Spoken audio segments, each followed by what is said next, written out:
కార్మికుల సమస్యల పరిష్కారం చేయాలి. మన కార్మికుల సంక్షేమ నిధులను భవన నిర్మాణ కార్మికులకే ఖర్చు చేయాలి.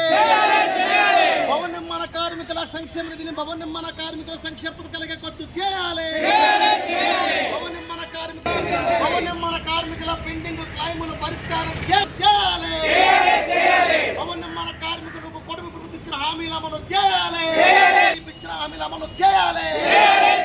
భవన నిర్మాణ కార్మికుల సంక్షేమ పథకాల అమలు చేయాలి. వెల్ఫేర్ బోర్డును పునరుద్ధరించాలి. భవన నిర్మాణ కార్మికుల సంక్షేమ నిధులను భవన నిర్మాణ కార్మికులకే ఖర్చు చేయాలి. భవన నిర్మాణ కార్మికుల సంక్షేమ నిధిని దారి మళ్లించొద్దు. మన కార్మికుల సమస్యలు వెంటనే పరిష్కారం చేయాలి. భవన నిర్మాణ కార్మికుల పెండింగ్ క్లైములు పరిష్కారం చేయాలి.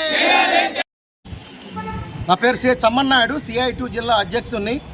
ఈరోజు శ్రీకాకుళం జిల్లా కార్మిక శాఖ కార్యాలయం వద్ద భవన నిర్మాణ కార్మిక సంఘం CI2 ఆధ్వర్యంలో భవన నిర్మాణ కార్మికులు ధర్నా చేపట్టడం జరిగింది.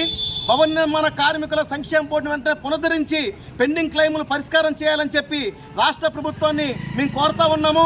ఎన్నికల్లో టీడీపీ కూటమి హామీ ఇచ్చింది, భవన నిర్మాణ కార్మికుల సమస్యల పరిష్కారం చేస్తాము, సంక్షేమ బోర్డును పునరుద్ధరిస్తామని చెప్పి.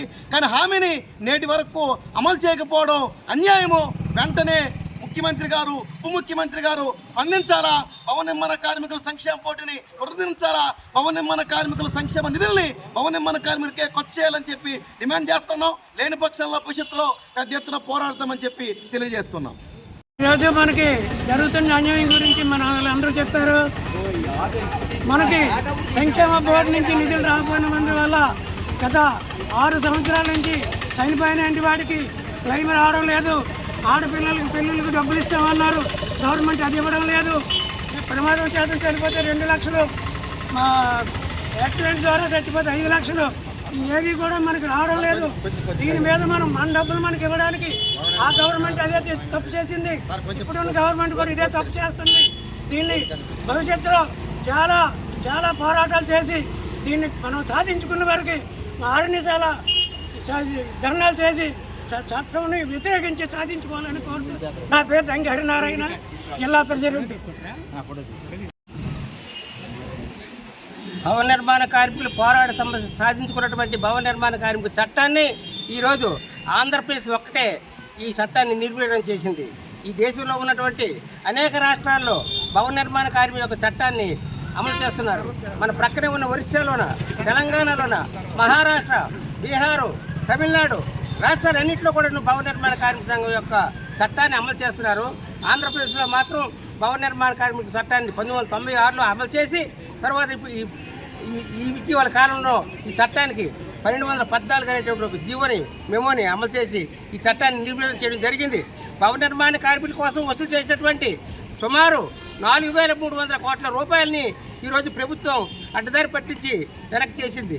భవన నిర్మాణ కార్మికుల కోసం వసూలు చేసినటువంటి ఈ సంక్షేమ ఈ నిధులంతా కూడాను భవన నిర్మాణ కార్మికులకి ఖర్చు చేయాలని, అలాగే భవన నిర్మాణ కార్మికులకి సంక్షేమ చట్టాన్ని పునరుద్ధరించాలని, మళ్ళీ అమలు చేసి భవన నిర్మాణ కార్మికుల సంక్షేమాన్ని పునరుద్ధరించకపోతే రాబోయే కాలంలో భవన నిర్మాణ కార్మికులందరూ రాష్ట్ర వ్యాప్తంగా పెద్ద ఉద్యమాన్ని లేవదీసి ఈ ప్రభుత్వాన్ని గద్దెదించే ప్రయత్నం చేస్తారు.